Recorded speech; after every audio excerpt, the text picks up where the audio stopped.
Assalamualaikum warahmatullahi wabarakatuh.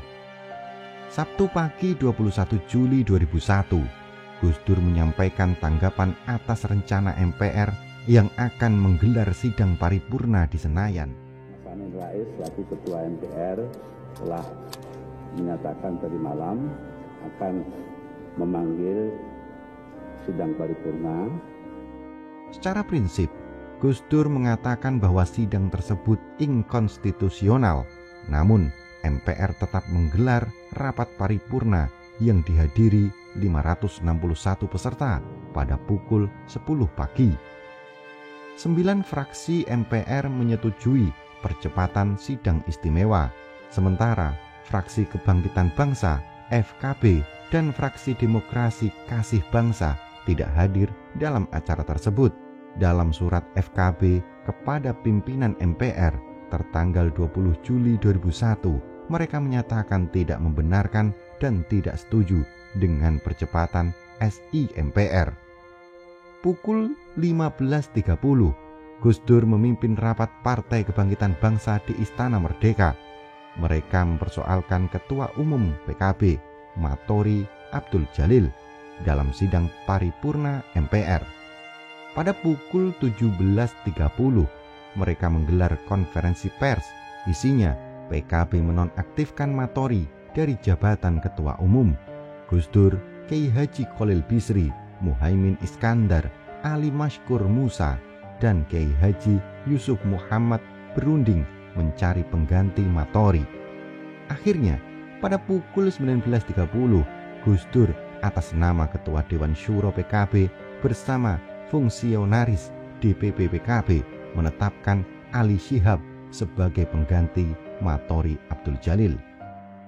Minggu 22 Juli 2001 terjadi peledakan bom di gereja HKBP Jatiwaringin pukul 6.55 pagi hari yang menelan korban 3 orang luka berat. 10 menit berselang, teror bom terjadi di gereja Santa Anna Duren Sawit. Korban luka mencapai 64 orang. Amin Rais nampak mengunjungi gereja Santa Anna. Pada saat yang hampir bersamaan, di kediaman Ketua Umum PDIP Megawati Soekarno Putri ada pertemuan sejumlah pemimpin partai politik dan elit politik di MPR.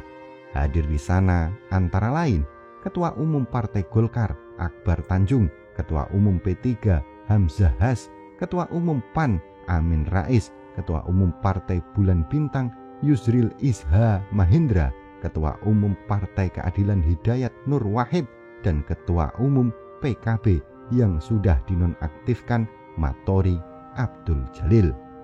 Usai pertemuan, Amin Rais mengatakan, "Tidak lama lagi kita akan melihat sebuah kepemimpinan nasional yang baru dan kami semua sudah bersepakat memberikan dukungan moral kepada Megawati Soekarno Putri." Di pihak berseberangan, Presiden menerima Rahmawati Soekarno Putri di pesantren As-Siddiqiyah Batu Ceper, Tangerang. Ada pertemuan sekitar 5.000 ulama dan pengasuh pondok pesantren. Menurut Kiai Haji Nur Iskandar SK, pengasuh pesantren As-Siddiqiyah, pertemuan tersebut dilatar belakangi kekhawatiran terjadinya provokasi terhadap anak-anak muda NU yang berbondong-bondong ke Jakarta.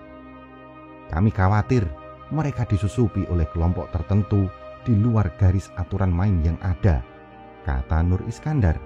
Maka para kiai ingin mengendalikan masyarakat agar tidak terjadi anarkisme. Sekitar pukul 16.00, Presiden kembali ke istana dari kunjungan melihat korban ledakan bom di Rumah Sakit ST Korolus. Rombongan terkejut melihat ada persiapan apel TNI di lapangan Monas. Ada banyak tank di sana. Menurut Khofifah Indar Parawansa, Menteri Pemberdayaan Perempuan, ada 32 tank yang disiapkan di Monas. Malam harinya, ada sekitar 80 tank dari berbagai kesatuan TNI. Moncong-moncong tank mengarah ke istana. Apel tersebut dipimpin oleh Pangkostrat Legend TNI Ria Mizat Racudu. Namun Ria Mizat membantahnya. Itu tidak benar, ke arah Mabes AD malah.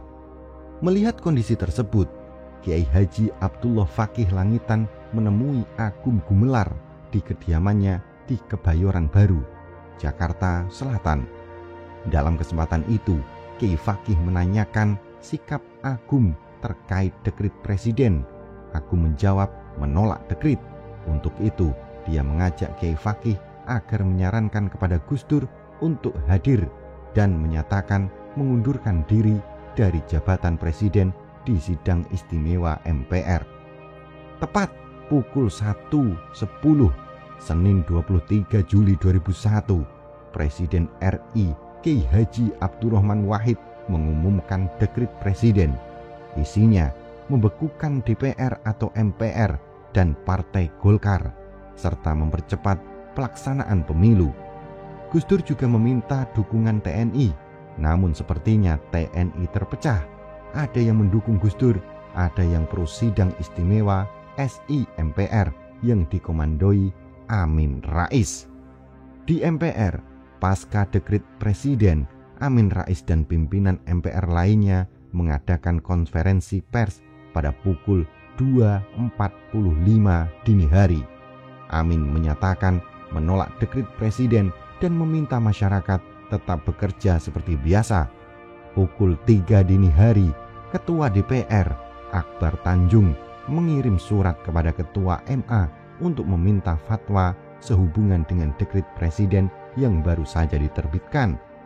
Senin pagi pukul 8.00 23 Juli 2001, MPR menggelar sidang istimewa dengan 3 acara.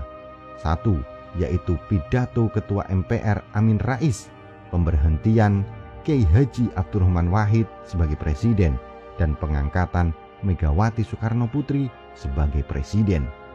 Ketiga hal ini merupakan kesepakatan yang dicapai para pimpinan MPR dalam rapat mereka setelah keluarnya dekrit. Dukungan TNI Polri terhadap SI MPR memang tidak main-main dengan jaminan keamanan yang mereka berikan. Dukungan TNI Polri inilah yang membuat Gus Dur semakin lemah posisinya di pemerintahan. Akhirnya Gus Dur dilengserkan secara inkonstitusional melalui SI MPR.